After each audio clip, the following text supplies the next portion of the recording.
By the time the candle on table 9 had burned down to a waxy stub, Della Bryce had memorized the exact shade of pity in every waiter's eyes. It was a soft, downward glancing kind of pity, the sort people gave to women who waited too long and hoped too loudly, and she had been receiving it for 90 minutes now. The Ashford room sat on the top floor of an old banking house in Boston's Back Bay, all dark walnut paneling and oil portraits of dead men who'd died rich. Tonight it had been rented out for a winter charity gala, the kind where the ticket price alone could have covered 3 months of Della's rent. Crystal stemware caught the light from a dozen chandeliers. A string quartet played something gentle in the corner. Everyone in the room glittered, and Della, in a wine-red velvet dress she'd bought specifically because the saleswoman swore it made her look like a Renaissance painting, sat alone at a table set for 2, watching the chair across from her stay empty. She was 31 years old, and she weighed 220 pounds, and she had spent most of her life learning how to take up less space than her body actually required. She apologized in elevators. She turned sideways in narrow aisles. She had a particular smile she used when she walked into rooms, a small, preemptive one that said, "I know, I'm sorry, I'll be quick." But tonight she'd promised herself she wouldn't do that. Tonight she'd walked in with her shoulders back and her chin up because a man named Trevor Lang had told her, in 3 weeks of late-night phone calls, that she was the most interesting woman he'd ever talked to. Trevor had found her on a dating app. He'd messaged her first. He said he loved that her profile didn't try too hard, that her bookishness came through, that he was tired of women who were all surface. He'd asked about the catering company where she kept the books. He'd remembered her sister's name, her dog's name, the title of the novel she'd mentioned reading. He'd said, "On Tuesday, wear something that makes you feel powerful. I want to walk into that room with the most beautiful woman in it," and then he hadn't shown up. Della checked her phone again. 2 texts from her sister. "How's it going?" "Send pics," and nothing from Trevor. She'd called twice, straight to voicemail both times. She'd told herself around the 40-minute mark that there'd been an accident, a flat tire, a sick relative. She'd told herself around the hour mark that maybe she had the date wrong. But it was 9:45 now, and the truth had been sitting at the table with her for a while, eating the bread she couldn't bring herself to touch. He wasn't coming. He'd never been coming. A young waiter named Marcus. She'd learned his name because he was the only person all night who'd looked at her like a human being. Stopped by again. "Can I get you anything, ma'am? Maybe just a little something to eat? You've been here a while and you haven't had anything but the bread." The kindness of it nearly undid her. She felt the heat behind her eyes and breathed through it. "I'm okay. I think I'll just take the check for the wine." "It's an open bar, ma'am. There's no check." He hesitated. "I'm going to bring you some of the short rib. You don't have to eat it. But you've been here since 8 and I'd feel better." He was gone before she could refuse. Della pressed 2 fingers to the bridge of her nose. She had skipped lunch. She had spent $40 on the right lipstick. She had stood in front of her mirror for an hour, turning, smoothing the velvet over her hips, deciding she looked beautiful, and then deciding she looked ridiculous, and then finally deciding she didn't care, that she deserved one night of feeling like the kind of woman who got walked into rooms. She pulled out her phone and blocked Trevor's number. Then she reached for her coat. She wasn't going to give the room another minute of her humiliation. That was the moment the music stopped. Not gently. The quartet didn't reach the end of a phrase. The cello simply cut off mid-note, and the violin a half-second after, and the silence that rushed in behind it was so complete that Della's own breath sounded loud. She looked up. 4 men in charcoal suits had come through the main doors. They didn't look like guests. They moved like a single organism, fanning out along the walls, hands resting near the lapels of their jackets, eyes sweeping the room in slow, professional arcs. The maitre d', a thin man who'd looked Della up and down with open disdain when she arrived alone, had gone the color of paper. He was backing away from the entrance with his hands slightly raised, and then the 5th man walked in, and the temperature of the room seemed to drop 10 degrees. He was tall, taller than the others, with a kind of build that filled a doorframe and the kind of stillness that made everyone else look like they were fidgeting. His suit was black, perfectly cut, and his dark hair was swept back from a face that looked carved rather than born. There was grey at his temples and frost in his eyes, a pale glacial grey that moved across the room without hurry, cataloguing, deciding. Della had never seen him in person, but she knew the face the way you know a face from the corner of a news broadcast you weren't supposed to be watching. The Castellano name in Boston was the kind of name people said quietly, if they said it at all. The family ran the docks, the import warehouses, a handful of construction unions, and a great many things that didn't have names. Lucian Castellano had buried 3 federal indictments, and according to rumor, a number of people who'd tried to testify in them. He was a ghost story that wore handmade shoes. One of his men spoke, his voice carrying without effort across the frozen room. "Ladies and gentlemen, the Ashford room is closing for a private matter. Please leave your belongings and your tables and exit through the service stairs at the rear. Do not stop to collect your coats. Do not use your phones. Thank you for your cooperation." For one suspended second, nobody moved. Then a champagne flute shattered somewhere, and the room dissolved into a hushed, scrambling panic. Senators' wives and hedge fund managers tripped over their own gowns in their hurry to reach the back of the room. Nobody argued. Nobody asked who these men were. The sheer fact of Lucian Castellano standing by the door was an answer that needed no question. Della didn't move. She told her legs to stand, and they wouldn't. She sat frozen in her wine-red dress at her table for 2, watching 200 people empty out a ballroom in under 2 minutes, and when the last of them had vanished down the service stairs, the room held only the armed men, 3 terrified members of the waitstaff pressed into a corner, and her. Castellano lifted one hand, 2 fingers, a small flick. The heavy double doors at the front of the room swung closed, and a bolt slid home with a sound like a gavel. Then he turned, and he walked toward her. His shoes made no sound on the parquet. He came past the abandoned tables with their half-finished plates and their guttering candles, straight to the back corner, straight to her, and she gripped the edge of the tablecloth so hard her knuckles went white. She had the sudden, absurd wish that her dress weren't so red, that she could fade into the dark wood paneling and disappear. He stopped across from her. Up close he was even larger, even colder, and he smelled of cedar and something dark underneath it. Something that registered in the animal part of Della's brain as "do not run. You cannot outrun this." His pale eyes moved over her face, her trembling hands, the empty chair, and then, without asking, he pulled out that chair. The chair that had been set for Trevor, and folded his long frame into it. "You're the accountant," he said. His voice was low and unhurried, the voice of a man who had never once needed to raise it. Della's mind, which had been running in terrified circles, simply stopped. What? The accountant." He reached out and ran one finger along the rim of the untouched water glass on the far side of the table, Trevor's glass. "Though I'll admit, you don't look like a person who spends her life hiding other men's money. Where is Trevor Lang?"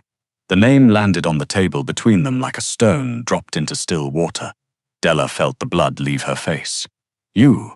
Her voice came out as a whisper. "You know Trevor?" A faint, humorless curve touched the corner of Castellano's mouth. "I employed him, until yesterday, when I found $4.2 million missing from my ledgers. Money Mr. Lang was paid very well to keep track of." He leaned back, the leather creaking under him. "He told one of my associates he was meeting his contact here tonight. He swore he'd hand over the account codes. He gave us this room, this hour, and here I am." His gaze settled on her face, patient and pitiless. "And here you are, alone." The pieces fell into place in Della's head with a sickening, grinding violence, and for a moment she thought she might actually throw up. Trevor wasn't a charming structural engineer from Newton, which is what his profile had said. Trevor was a money launderer, and he hadn't just stood her up. He'd built 3 weeks of phone calls and good morning texts and remembered details so that he could plant a beautiful, conspicuous, visible date at a public gala that the Castellano family would track him to, and then slip out of the city while they descended on her instead of him. She was a decoy. She was bait. He had spent 3 weeks making her feel chosen so that he could use her as the most disposable thing in the room. And here was the part that, even in the middle of her terror, made something white-hot ignite in her chest. He had chosen her precisely because no one would think twice about the fat girl sitting alone in the corner. The fear didn't fade. It just got crowded out. "That son of a bitch," Della breathed. Castellano's brows lifted a fraction. "I beg your pardon. That." She pressed both hands flat on the table to stop them shaking, and when she lifted her eyes to his, they were swimming, furious. That absolute, cowardly, calculating son of a bitch. Her voice rose and she didn't stop it. She did not care, in that moment, that there were 4 men with guns standing behind her, or that the most dangerous man in Boston was sitting 18 inches away. 3 weeks. 3 weeks of him texting me before I'd even had coffee. He told me he loved that I was soft. He told me he was intimidated by me. Do you have any idea how long I stood in front of my mirror tonight? I skipped lunch. I bought shapewear, and he was never even real. Lucian Castellano, head of the Castellano family, a man whose name made hardened dock workers cross the street, stared at the plus-size woman in the wine-red dress who was now shouting at him about a dating app, and for the first time in a very long time he had no idea what was happening. "You're telling me," he said slowly, dangerously quiet, "that you do not work for Trevor Lang." "I do the books for Pemberton Catering," Della snapped. She dug into her purse and slapped her employee badge down on the white tablecloth, where it skidded into the breadbasket. "For wedding receptions and bar mitzvahs, I met Trevor on an app. He told me he liked smart women and old bookstores. He picked this place. He told me to wait for him, and he ghosted me." Castellano looked at the badge. He looked at her flushed, tear-streaked, furious face. His pale eyes dropped just for a moment to the angry rise and fall of her chest, and then came back up, and the cold, dead calm he'd worn into the room was gone. In its place was something else, a dark intent, almost startled curiosity. He had expected a co-conspirator. He had expected someone to weep and beg and lie. He had not expected a woman who, upon learning she'd been left as a sacrifice to the Mafia, was angrier about being disrespected than she was about the guns. "He used you," Castellano said, and the understanding was dawning on him as he spoke. "He knew my men were on him, so he staged a date in a public room, gave us the time and the place, and let you sit here as the distraction while he ran. He almost sounded impressed, which made it worse. You were the misdirection." "Yes," Della said, and a bitter, broken laugh escaped her. The tears finally spilled over and she swiped at them, smearing the eyeliner she'd spent 20 minutes getting right. "Of course I was. Who's going to look twice at the heavy girl eating bread by herself in the corner?" "I was the perfect prop." She wiped her cheek with the back of her hand. "So congratulations, Mr. Castellano. You've got me instead of him. I don't have your $4 million. I have a maxed-out credit card and a velvet dress I'm never going to be able to look at again. If you're going to shoot me, can you just do it before the waiter brings the short rib? I'd hate to waste it." Silence held the table. Behind Castellano, a broad man with a scar bisecting one eyebrow stepped forward. "Boss, she's a civilian, dead end. We should pull the building's footage and get back on Lang." Castellano didn't turn around. He didn't take his eyes off Della. He was watching the way she held her chin even now, even crying, even afraid. Most people shrank under his attention. They folded in on themselves like paper in a fire. But this woman, betrayed and broke and certain she was about to die, was staring back at him with a fury that made his pulse beat hard and slow against his collar. He looked at the soft line of her jaw, the high color in her cheeks. The way the wine-red velvet held the generous curve of her like the dress had been made to argue with the whole rest of the world. She thought she was invisible. She'd spent her life making herself small. Lucian Castellano had never in his life seen a woman take up a room the way she did. At that moment, Marcus the waiter, who had apparently decided that mafiosi or no mafiosi he was finishing his job, appeared at the edge of the table with a plate. He set it down in front of Della with shaking hands, braised short rib, polenta, a little tangle of greens, and a fork, and then he fled back to the corner. Della looked down at the plate. She looked at the four-armed men. She looked at the most dangerous man in the city. And because she was 31 years old and she had not eaten since the night before, and she was fairly sure she was about to be murdered anyway, she picked up the fork and took a bite. Something happened in Castellano's face that, on another man, might have been the beginning of a smile. "Toby," he said softly. The scarred man straightened. "Boss, take the bound Logan, the South Station platforms, the bus terminal. Lang has a head start. I want it closed in 20 minutes. A pause. And have Mr. Pemberton's accountant's plate kept warm. She'll finish it where we're going. What about the girl?" Della stopped chewing. Castellano stood. He came around the table, and he reached down and closed his large hand around her wrist, gently, but with a finality that brooked no argument. His palm was hot against her cold skin. "She comes with me." "No." Della tried to pull her arm free and got nowhere. His grip was iron under the gentleness. "No, you. You just said it yourself. I have nothing to do with this. I told you everything I know. Let me go home." "You can't go home." His voice was almost kind, which was the most frightening thing about it. He drew her up out of the booth and she stumbled, her body colliding with the unyielding wall of his chest. He looked down at her, his mouth close enough to her temple that she felt the warmth of his breath. "Lang stole from me. He humiliated my family. And the second he made you his alibi, he tied you to all of it. If my rivals learn he used you, they'll assume you know where the money went. They'll come for you, and they will not be gentle, and they will not ask first. I'll call the police, Della said, hating how her voice climbed. The faintest, coldest amusement touched his eyes. Della, he said, and she startled, because she hadn't told him her name. He'd read it off the badge. The police in this part of the city work for me. He let that settle. You have two choices. You walk out that door alone tonight and pray the people Lang owes find him before they find you. Or you come with me and I promise you that for the rest of your life, you will never again be afraid and you will never again be overlooked. She stared up at him, her heart slamming. Why are you doing this? She whispered. I'm nobody. I'm collateral.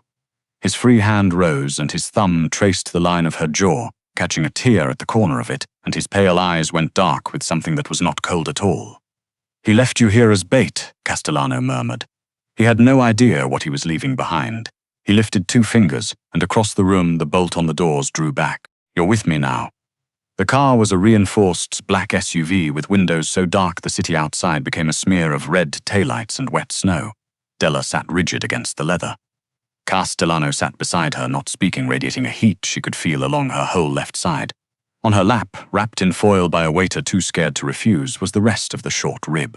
She ate it because she didn't know what else to do with her hands, and because somewhere between the gala and the highway she'd realized she was no longer entirely sure she was going to die, and being unsure made her hungry.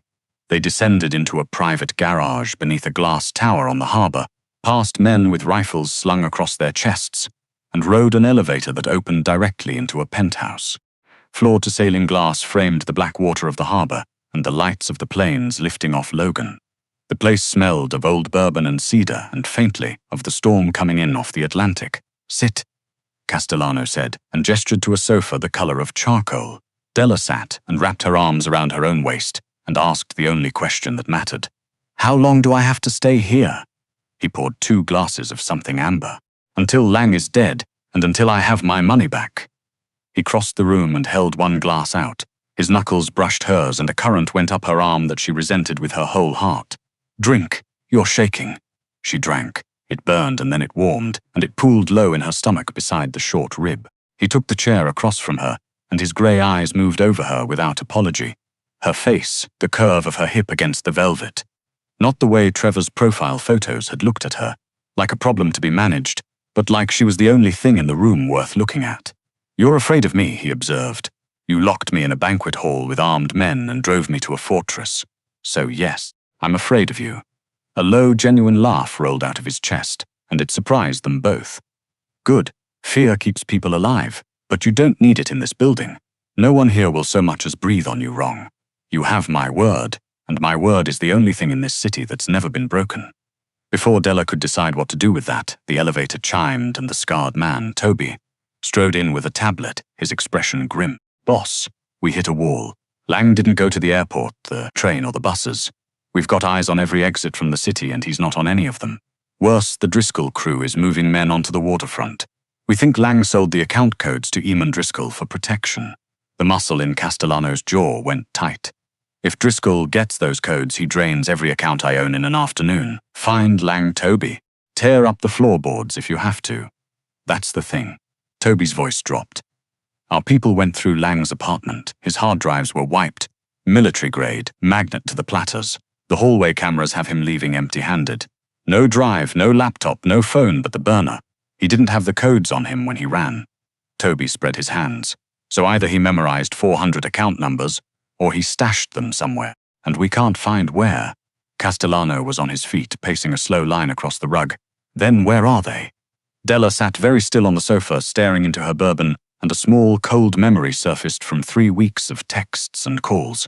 She turned it over. She set the glass down on the glass table with a sharp click, and both men looked at her. What is it? Castellano said, crossing to her in 2 strides. Tonight, before I left. She was already digging into her purse. Around 6, Trevor sent me a package. A messenger brought it to my apartment. It was a gift, he said, an early gift, because he wanted me to walk in wearing something of his. Her hands closed around it and she drew it out, a slim, heavy thing wrapped in dark velvet. He said it belonged to his grandmother. He told me to wear it tonight, no matter what. He texted me 3 times to make sure I had it on. She unwrapped it. It was a brooch, an antique gold filigree shaped like a bird in flight, set with small dark stones, the kind of thing that looked like an heirloom and felt in the hand slightly too heavy for its size. She'd pinned it to her clutch instead of her dress, because it hadn't matched the velvet, and she'd forgotten it was there. Toby swore in a language Della didn't recognize. Castellano took the brooch from her palm with surprising care. He turned it over, found the catch on the back, and worked it with his thumbnail.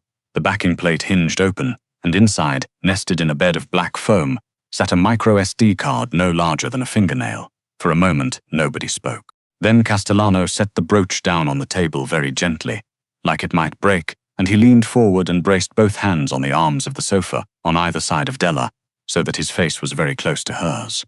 "He didn't only use you as a distraction," he said, his voice rough with something that was equal parts fury and awe. "He used you as the courier. He knew my people were watching his every keystroke. He couldn't email the codes to Driscoll, and he couldn't carry the card without risking a search. So he hid 400 account numbers inside a piece of costume jewelry, and he pinned it to a woman he met on the internet." His pale eyes searched her face. "He walked my entire fortune out his own front door, and he made you carry it." Della felt sick. Not because of the danger, because of how thoroughly she'd been weighed and measured and decided to be disposable. He'd held her trust in his hand and turned it into a smuggling route. Castellano saw it move across her face, the humiliation curdling into something harder. "Toby," he said, without looking away from her, "get the extraction team up here. I want this card mirrored and locked behind every wall we own inside the hour." And then, softer, to her, "You brought the thief's treasure straight through my front door, and you didn't even know you were doing it. You are remarkable." It took his technicians less than half an hour to break the encryption on the card. Everything was there. Routing numbers, shell companies, the 4.2 million sitting behind a firewall that now answered only to Castellano. By midnight, his empire was whole again. But Della wasn't finished, and neither, it turned out, was Trevor. At 2:15, her phone lit up on the glass table, unknown caller. She looked at Castellano. He gave her a single, slow nod and reached over and tapped the speaker himself. "Della." Trevor's voice came through, breathless, frantic, layered over the sound of wind and water. "Della. Oh, thank God. Are you okay? Where are you?" She dug her nails into her palm and pulled up every ounce of the woman who'd sat alone for 90 minutes watching a candle die. "I'm home, Trevor." Her voice came out flat and small and frightened, a performance she found, to her own surprise, she could give. "The police came to the gala. They cleared everyone out. What happened? You stood me up, baby. I'm so sorry." The charm slid back into his voice like oil over water even now.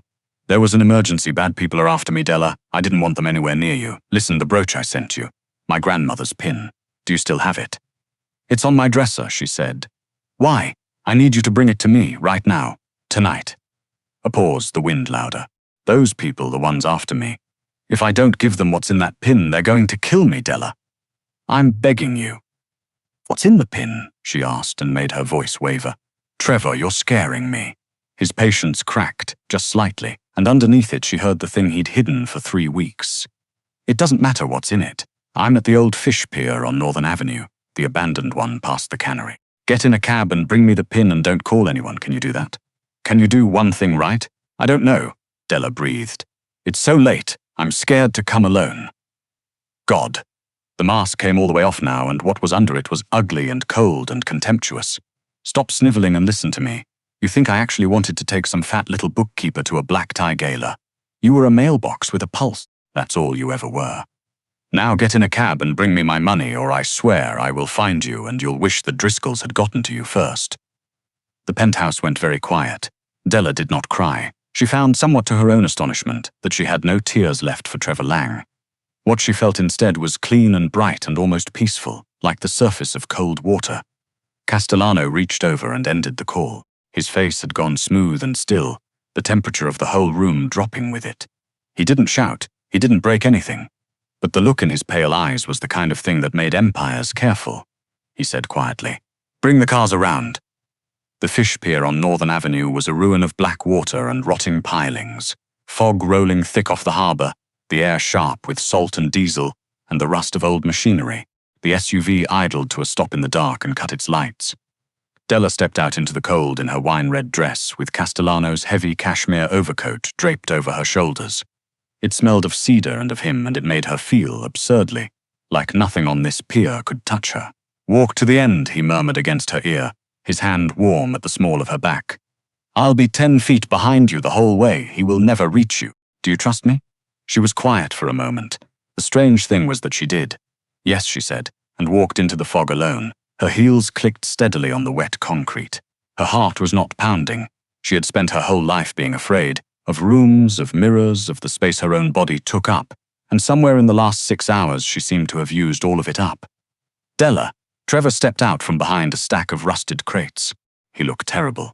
His tailored suit was soaked and creased, his hair plastered to his forehead, and in his shaking hands he held a small, cheap pistol.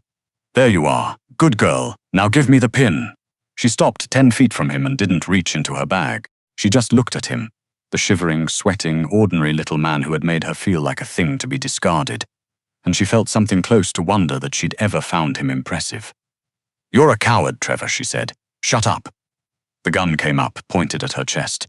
"Throw the pin on the ground now. The Driscolls are going to be here any minute, and when they get here, the Driscolls aren't coming."